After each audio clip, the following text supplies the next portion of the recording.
You sit down to rest, and guilt shows up, not because you did something wrong, but because you stopped doing something. If you've ever felt guilty while resting, guilty while relaxing, guilty even on a good day, you're not alone. This kind of guilt is everywhere now. And today I want to explain why it happens and how to release it without becoming careless. Because you can be responsible and still be kind to yourself. Let's start with the truth. This guilt is not always your conscience. It is often your conditioning. Many of us were trained to believe something quietly. Rest must be earned. If you work hard, you deserve rest. If you don't work enough, you don't. So the moment you pause, your mind asks, did you do enough? And the problem is, enough has no finish line. Because you can always do more. More studying, more work, more cleaning, more planning, more improvement, more productivity. So guilt becomes a background noise in your life. Now let's talk about the first hidden reason this guilt is so strong. Reason 1.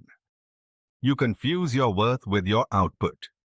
When you're praised mostly for achievement, you start believing achievement is who you are. So when you rest, it feels like you are disappearing. It's not rest. It feels like loss of identity. Because if I'm not producing, who am I? That's why guilt comes fast. Now reason 2. You are carrying invisible pressure. Pressure from family expectations. Pressure from society. Pressure from timelines. Pressure from comparison. Even if nobody says anything, you feel watched. And this pressure creates an inner voice. You should be doing more. That voice is not always yours. It is often borrowed. Borrowed from fear. Borrowed from childhood. Borrowed from the culture of constant hustle. Now reason 3. You use busyness to avoid emotions. This one is subtle. When you stay busy, you don't feel certain things. Loneliness, uncertainty, fear, self-doubt. So rest creates space. And in that space, feelings rise. So the mind says, go back to doing. Because doing feels safer than feeling. And guilt becomes the weapon the mind uses to push you back into motion. Now listen carefully. Rest is not laziness. Rest is recovery. And recovery is part of growth. Even the body builds muscle by resting, not by lifting continuously. But guilt makes you rest without recovery. You pause, but you don't recharge, because your mind keeps attacking you. So how do you break this?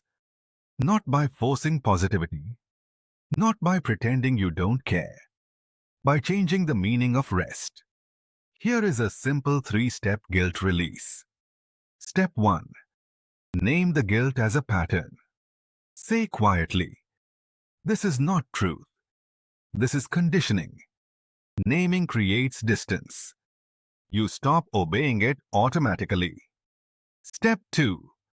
Prove to your nervous system that rest is safe. Take one slow breath. Drop your shoulders. Relax your jaw. And tell yourself one sentence. Rest supports my work. Rest is part of my responsibility. Say it like a reminder, not like a debate. Step 3. Rest with intention. Don't just collapse into scrolling. Choose a type of rest that restores you.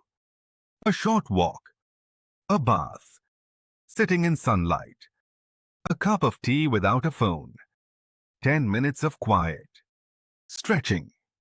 When rest becomes intentional, guilt reduces. Because your brain can understand it. It sees rest as a choice, not an escape. Now, a spiritual reminder. Your value was never your productivity. You were valuable before you achieved anything. And the part of you that needs rest is not a weak part. It is a wise part. So tonight, try this once. When guilt shows up, name it. Breathe. Choose restorative rest and watch what changes. Because the goal is not to do less. The goal is to live with less self-punishment. If this video felt like it described you, stay here. This channel is for people who want their mind back.